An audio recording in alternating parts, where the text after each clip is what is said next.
তাদের বিরুদ্ধে কি শাস্তির ব্যবস্থা নেই? বাংলাদেশে কি কোনো জেলখানা নেই? এই চুরি খুনি চুর যারা হয়, ডাকাতি যারা করে, খুন যারা করে, যারা দর্শন করে, নারীদের ইজ্জত লুণ্ঠন করে, তাদের ব্যাপারে মানবরচিত আইন রয়েছে। সেই আইনের মাধ্যমে 53 বছর চেষ্টা করে বাংলাদেশ থেকে দর্শন নামক এই মহামারী ব্যাধি দূর করা সম্ভব হয় নাই। আমরা আজকে দুঃখ বলতে বাধ্য হচ্ছি, এই রমজান মাসে আমাদের এই দেশের মাগুরা জেলার এক নবপ্রসব একটি নিরীহ শিশুকে, আসিয়া নামক সেই শিশুটিকে তার বোনের বাড়িতে বেড়া থেকে তার ইজ্জতকে রক্ষা করতে পারে নাই। সেই নবপ্রসব আক্রমণে আক্রান্ত হয়ে তার জীবনটা বিনষ্ট হয়ে গেছে, দুনিয়া থেকে বিদায় নিয়ে গেছেন। আজকের এই ঘটনা সহ এই ঘটনা নতুন নয়, বাংলাদেশে প্রতিনিয়ত এইরকম বাসে, ট্রেনে, কিছুদিন আগে ট্রেনে এইরকম ঘটনা ঘটেছিল। তার আগে কয়েক বছর আগে কিশোরগঞ্জে যাওয়ার পথে নাইট কুসে একজন মহিলার এরকম ঘটনা ঘটেছে, সেও মৃত্যুবরণ করেছে। এর আগেও এই দেশে তানিয়া নামক একটি নিরীহ শিশু এইভাবে ধর্ষণের শিকার হয়ে মৃত্যুবরণ করেছে। আমরা এই ঘটনাগুলোর মাধ্যমে বাংলাদেশের এই প্রচলিত আইন দর্শন বন্ধ ব্যর্থ হয়েছে বলে আমরা প্রমাণ করতে চাই। আসুন আল্লাহ রাব্বুল আলামিন এই দর্শন বন্ধের জন্য কোরআনে কি আইন মানুষের কল্যাণে দিয়েছেন সেই বিষয়ের প্রতি যদি আমরা উপলব্ধি করতে পারি। আল্লাহ রাব্বুল আলামিন বলছেন, একজন অবিবাহিত নারী পুরুষ যদি অন্যায় কাজের সাথে জড়িত হয়, সাক্ষ্য প্রমাণ দ্বারা যদি সেটা প্রমাণিত হয়, তাহলে তাকে 100টি দণ্ড করে যেন সুরক্ষিত এই শাস্তিটুকু দাও, যাতে লোক লজ্জায় এবং অন্য মানুষ সতর্ক হয়ে এই গরিব কাজে যাতে সে নিজেকে আত্মনিয়োগ করতে না পারে। যদি কোনো বিবাহিত মানুষ এই অন্যায় কাজের সাথে জড়িত হয়, পাথর নিক্ষেপ করে যেন সুরক্ষিত তাকে হত্যা করা হোক, তাহলে কোনো দর্শকের নারীর প্রতি আর তার লোলুপচক্র নিক্ষেপ করার সাহস পাবে না। রাসূল সাল্লাল্লাহু আলাইহি সাল্লাম কোরআনের এই আইন বাস্তবায়নের মাধ্যমে নারীদের সেই অধিকারটুকু তিনি প্রতিষ্ঠিত করতে করেছিলেন। তিনি ঘোষণা করেছেন, সারা থেকে নিয়ে হাজরাবাদ পর্যন্ত শত শত কিলোমিটার একজন নারী একাকী নির্ভয়ে সেই পথ অতিক্রম করতে পারবে। আল্লাহর ভয় ছাড়া কোন মানুষের বয়সে অন্তরলালন করবে না, এইরকম গ্যারান্টি নিরাপত্তা ইসলামে রয়েছে। সম্মানিত ভাইসাব, এই কিছুদিন আগে আপনাদের এলাকার খবর বলতে পারছি না, আমার জুড়ি এলাকায় কোনো মানুষ নির্বিঘ্নে ঘুমাইতে পারে নাই গরুচুরের উপদ্রবের কারণে। স্থানীয় প্রশাসনের সহযোগিতায় সেই গরুচুরদের দমনের প্রচেষ্টা নেওয়া হচ্ছে, কিন্তু এরা এর সাথে জেলখানায় গিয়ে ডাকাতদের পেশায় উন্নত প্রশিক্ষণ নিয়ে চোর ডাকাত হয়ে বেরিয়ে এসে সে আরো মহামারী আকারে সমাজে প্রতিষ্ঠিত হয়। বাংলাদেশে চোরের যে আইন রয়েছে, ডাকাতের যে আইন রয়েছে, খুনের যে আইন রয়েছে, এই আইন দ্বারা খুন বন্ধ হচ্ছে না। এই আইন দ্বারা চুরি, রাহাজানি, ডাকাতি এগুলো বন্ধ হচ্ছে না। মানুষ সেই আইন দ্বারা কল্যাণ উপভোগ করতে পারছে না। এই জন্য বাংলাদেশের বাস্তবতা হচ্ছে আজকে যে আমরা স্লোগান তুলতে হবে, যে আইন প্রতিষ্ঠিত হলে আমাদের অধিকার নিশ্চিত হয়ে নির্বিঘ্নে আমরা মন ভরে ঘুমাতে পারি, আমাদের সম্পদের নিরাপত্তা নিশ্চিত হয়, আমাদের জনের নিরাপত্তা নিশ্চিত হয়, আমাদের ইজ্জতের নিরাপত্তা নিশ্চিত হয়। কোরআন বর্ণিত সেই আইন বাংলাদেশে প্রতিষ্ঠার আওয়াজ আমাদেরকে ঐক্যবদ্ধভাবে তুলতে হবে। যদি এই আওয়াজ তুলে আমরা বাংলাদেশকে একটি সুন্দর বাংলাদেশ করতে পারি, তাহলে কোরআন নাজিলের এই মাস রমজান মাসে রোজা রাখা আমাদের সার্থক হবে।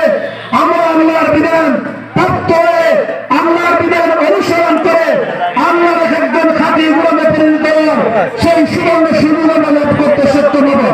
সম্মানিত উপস্থিতি, আমি কথা আর বাড়াচ্ছি না। আজকের এই ঐতিহাসিক দিন, কোরআন হচ্ছে সত্য মিথ্যা পার্থক্যকর বিধান। আজকের এই 17 রমজান রাসূল সাল্লাল্লাহু আলাইহি ওয়াসাল্লামের জীবনে এই কষ্টদায়ক দিনে কাফিরদের সাথে এক অসম যুদ্ধ বদর প্রান্তরে সংঘটিত হয়েছিল। কিভাবে অসম যুদ্ধ?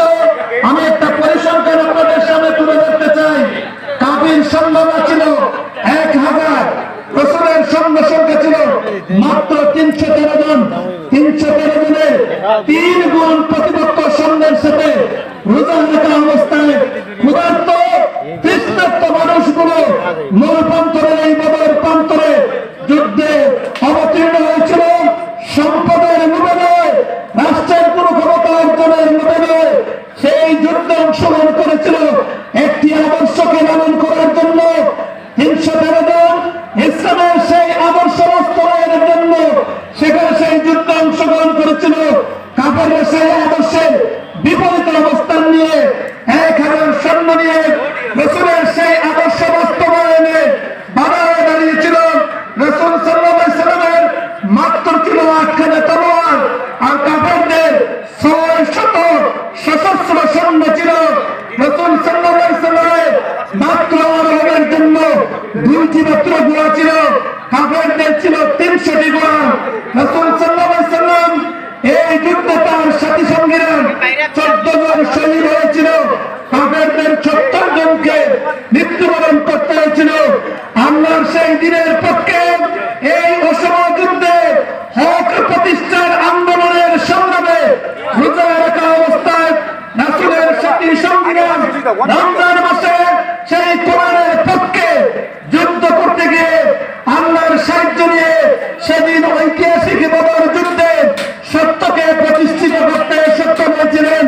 14 জন সাহাবী জীবন অবসানের বর্তমান শাহাদাতের নজরানার বিনিময়ে আজকে আমরা এই সুন্দর জীবন আদর্শ ইসলামের অনুসারী হওয়ার সুযোগ আমরা পেয়েছি।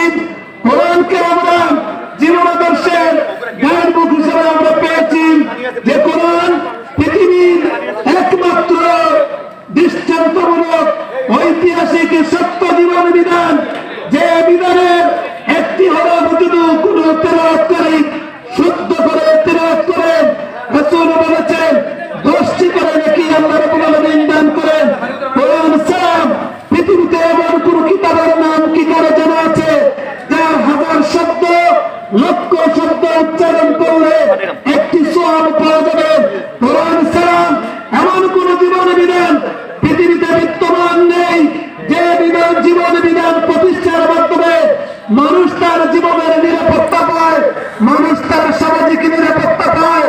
আপনারা প্রশ্ন করতে পারেন, পৃথিবীর বড় রাষ্ট্র আমেরিকা তো অনেক উন্নত হয়ে গেছে, আপনারা তাদের সামাজিক অবস্থার খোঁজ নেন, যদিও বৈষয়িক দিক থেকে তারা পৃথিবীর পর রাষ্ট্র হয়ে গেছে, সামাজিক কোন নিরাপত্তা তাদের নেই। যখন তখন যে কাউকে প্রহার করে গুলিবিদ্ধ করে হত্যা করে বলে, সেখানে পারিবারিক কোন শৃঙ্খলা নেই, পিতা পুত্রের কোন পরিচয় নেই, মা সন্তানের কোন পরিচয় নেই। পিতা বয়োবৃদ্ধের সেই আশ্রয় বৃদ্ধাশ্রমে গিয়ে সেখানে তার জীবনের অবসান ঘটে, কখন তার মৃত্যু হয় তার সন্তানের কোন খোঁজ নেই।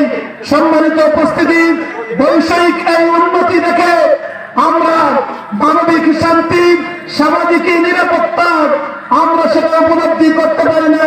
সামাজিক শান্তি এবং নিরাপত্তা হচ্ছে আল্লাহ আমাকে যেটুকু দান করেছেন সেই নিয়ামতটুকু প্রাপ্ত হয়ে আমি আমার শান্তির মাধ্যমে পরিবার পরিজন নিয়ে সামাজিক নিরাপত্তার মাধ্যমে আমি আমার গৃহস্থলে নীরবে নিবৃত্তে আমি বসবাস করার যদি সুযোগ পাই, আমার কোনো ভয় থাকে না। আমার সম্পদ রাতে আমাদের কোনো হানাকারী হানা দিয়ে নিয়ে যেতে পারে, আমার কোনো আশঙ্কা থাকবে না।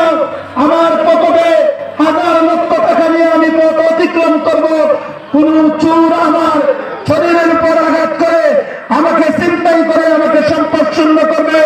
এইরকম আমরা সুন্দর একটি নিরাপত্তামূলক, গ্যারান্টিমূলক, অধিকারমূলক একটি সুন্দর সমাজ ব্যবস্থা শুধুমাত্র একমাত্র ইসলামে দিতে পারে। সেই ইসলামের অনুসারী হয়ে আমরা যদি ইসলামকে গ্রহণ করতে ঐক্যবদ্ধভাবে প্রস্তুত না হই,